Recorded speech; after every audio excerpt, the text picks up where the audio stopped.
I got in a little trouble. I said that our women's soccer team was supposed to easily win, but they went woke. But the one with the purple hair, she didn't play too well. She went woke. You can have her.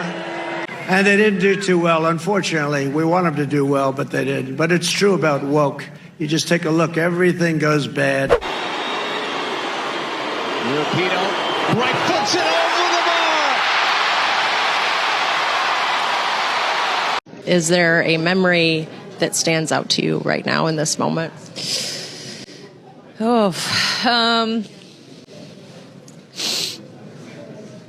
I mean, probably equal pay chance. Folks, I come to you all on this lovely day with news that should make every red-blooded patriot of this country proud to be an American. In fact, prouder than you have ever been to be American.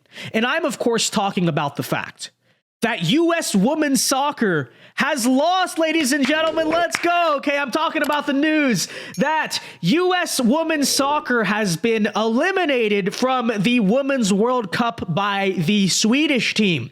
And of course, people may be saying, Vince, what do you mean? Aren't you an American conservative? Aren't you a patriot? Isn't it unpatriotic to be rooting against Team USA? And, you know, perhaps it is. Perhaps I am a raging hypocrite for this. But in my eyes, and anyone who's familiar with U.S. women's soccer, and especially Megan Rapinoe, who we're going to talk about here today and react to here in a second, but anyone who's familiar knows that the U.S. women's soccer team is an absolute disgrace to this country. And honestly, forget the fact for a second that Megan Rapinoe and frankly all of them are liberals. They're all crazy feminists. They're, you know, all this nonsense. But I think the biggest beef and the most transparent reason why I as an American have no obligation to be rooting for Team USA women's soccer, other than the fact that, of course, it is women's soccer. Who cares about women's soccer? Is the fact that, as you may have heard the past few years, this team has been kneeling for the national anthem at the Women's World Cup, okay? So, and keep that in mind, at the Women's World Cup, while they're representing Team USA, obviously, I don't think that it should ever be acceptable to kneel for the national anthem. I don't think it's just social behavior that should ever happen for any reason, but at least someone like Colin Kaepernick and these NFL and NBA players can say, okay, but listen, it's my free speech, it's a private league, what are you going to do about it? Right? And I guess you're right. All I can do about it is ridicule and shame you for it. But here's the thing.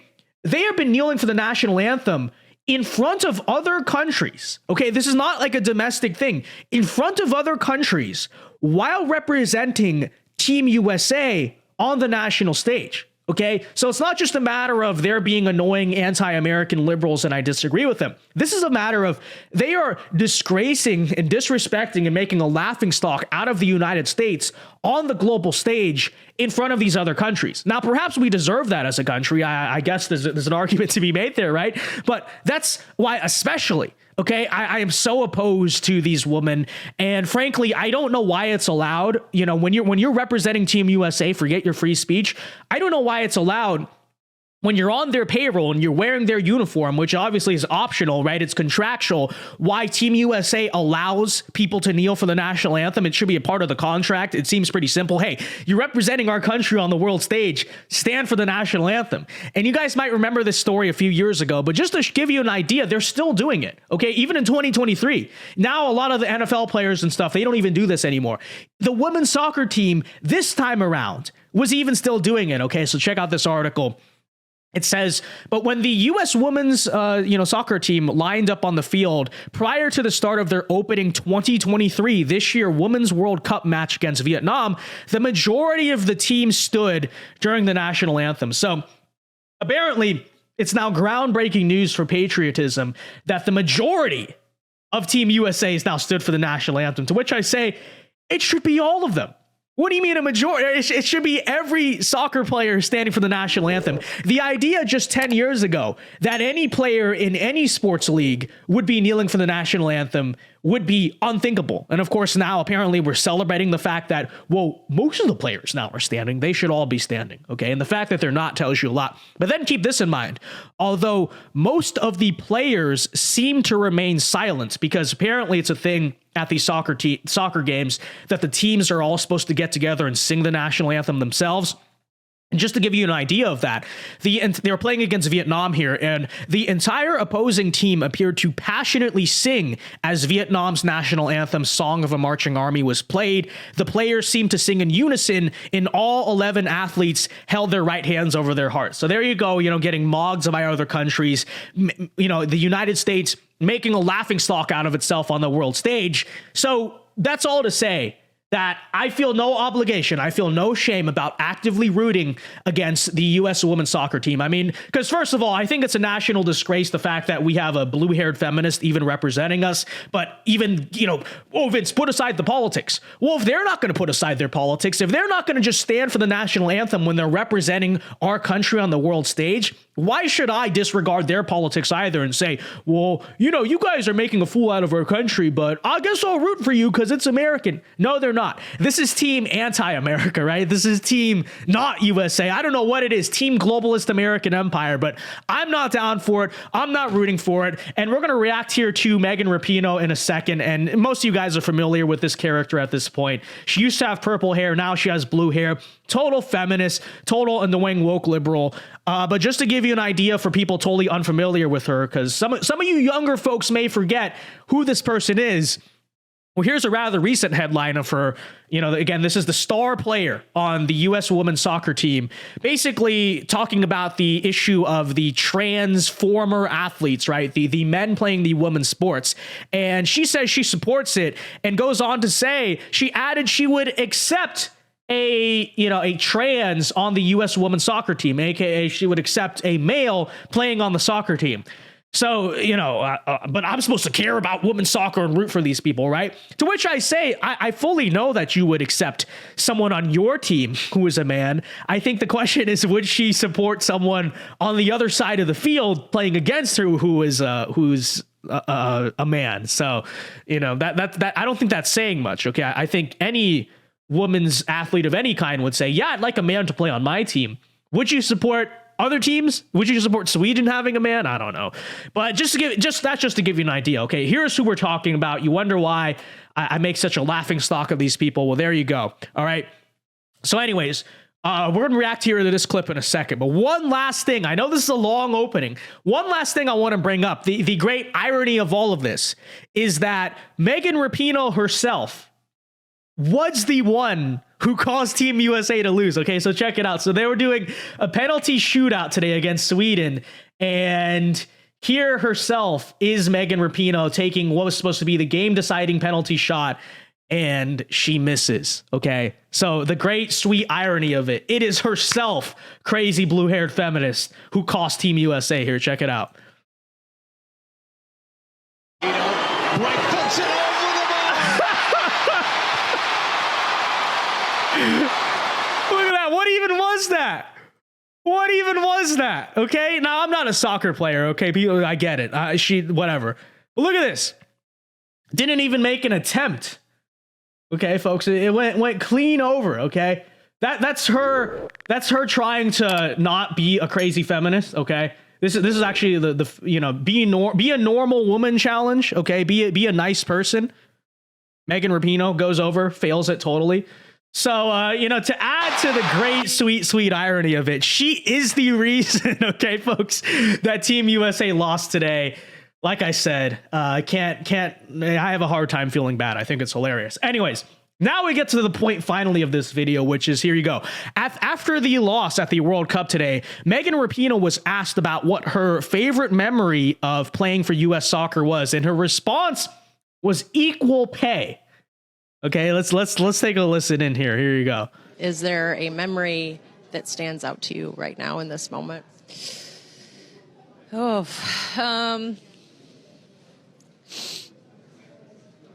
mean, probably equal pay chance after the final. And I think, they were saying equal pay, but could have been saying a lot of things. I think this team is always fought for reproductive rights? Yeah, probably. That's probably what she wants. Always fought for so much more, and that's been the most rewarding part for me, of course. Maybe that's why you lost, because you're so distracted and doing all that. But to know that we've used our really special talent to do something that's really like changed the world forever. I think that means the most to me, and the players in this locker room here. They're just getting started, and to all the players that I've played with, obviously, who know what it's like to be in the grind. That's the best part. Okay, folks. So she was asked, what is your favorite memory from, because she's about to retire, of being on U.S. women's soccer? And her response is not winning the World Cup. It's not one goal she scored or this moment. It's when they won the World Cup in 2019, they were chanting equal pay, the crowd. Okay. And apparently that's her favorite memory. All right. The first thing I will say is that does go to show how unserious of a sport women's soccer is, that your favorite memory. Because, if you ask Tom Brady, what's your favorite memory? He's probably going to say this Super Bowl, that Super Bowl. I don't think he's going to say, a random thing that the fans were chanting this one time, but it gives you an idea of what women's soccer is like. But anyways, on the front of the equal pay thing, it's pretty hilarious. But we've been over this debate a million times over the years. I'm not going to rehash every argument we've made since 2016, but, just to kind of push back on it slightly, I suppose. Everyone knows at this point, but let me just say it.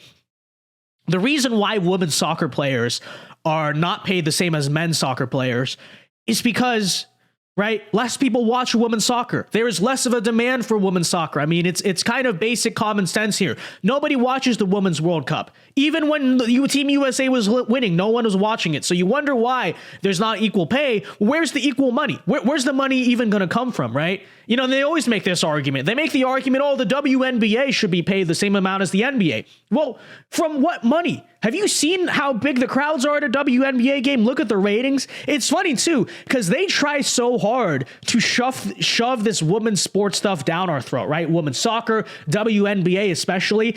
And I think it's still the case today.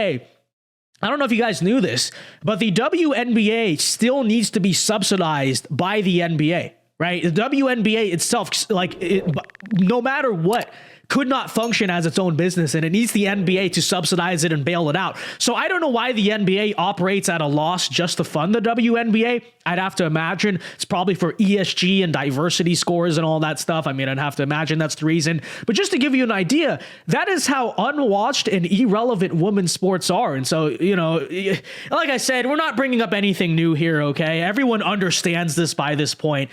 The last thing I would say, though, is that you notice that all of the feminist women who always talk about, we need to support women's sports. Why aren't they paid the same as a man? None of them watching women's sports, right? You wonder why men's sports make so much money. Sure, there are girls who are into sports, but primarily, who watches men's sports? The men. The men all get together, the lads, the boys, crack open a cold one, and it's a big thing, right? The NFL is a big thing. The NBA, the MLB, these are all big things because men get together and care about it. They get passionate about it. They buy tickets and they watch it. How often do you see women, especially feminist women, watching women's sports? They could care less for it. They don't care at all about it, right? Women do not care about women's sports, but then they'll come around and still ask us, why aren't women's sports making any money? Why aren't you watching the women's sports? Exactly, right? But apparently they demand men go watch the women's sports because that's what we want to watch, right? Women's soccer, women's basketball, every red-blooded man just is dying to watch those things. Of course not. Of course not. It's simple economics here, okay? I don't understand it. But anyways, there's Megan Rapinoe and the U.S. women's soccer team. Frankly, this made my entire day. And, I have to say this. You remember all the woke athletes of the 2010s? Of course, she was one of them. She used to be purple haired. Now she has dyed her hair blue. You remember her. But it seems to me, I don't know, maybe this is our decade after all, because all of these characters from the 2010s are now just falling off into irrelevancy, right? 4 years ago, Megan Rapinoe, even though she was annoying us, she was on the top of the world in her sport, won the World Cup, all of that stuff. Now, they were supposed to do it again. She's totally disappointed. She's getting destroyed. And then check it out, Colin Kaepernick. Remember back a couple years ago, he was saying, I need to be in the NFL. And then all the NFL teams offered him tryouts and he refused to go to any of them and instead did this thing at a local high school. And it was a total performance stunt and all of that stuff. Well, apparently now No one seems to care anymore about Colin Kaepernick. He's still trying to do these workouts for publicity purposes. And apparently they're reporting his workout with the Las Vegas Raiders, this was actually last month or 2 months ago, was a disaster. And I looked at the views on Twitter. It got virtually no views. No one cares, right? Here he is trying to write a book, throwing his parents under the bus. No one cares about these people anymore, which is, of course, a sight to see. It is objectively a good thing. I'm not saying the NFL or the NBA or any of this stuff stop being woke, because that would be inaccurate. But it does overall seem like the social demand, the relevance of these people, of the Megan Rapinoes, of the Colin Kaepernicks, is declining. And so you love to see it. I don't know. Maybe we're taking the culture back. Maybe this is a step in the right direction. Let me know your thoughts, though, in the comment section below. Were you rooting for Team USA women's soccer? Do you think I'm wrong for rooting against them? Let me know. Be sure to leave a like on the video before you go. Subscribe to the channel if you are new. Consider supporting the channel by joining the channel membership. Links in the description. The links to all of my social medias are also in the description, so be sure to follow me on the socials. And until next time, folks, happy Sunday. God bless. See you guys later. Alpha moves only, and peace.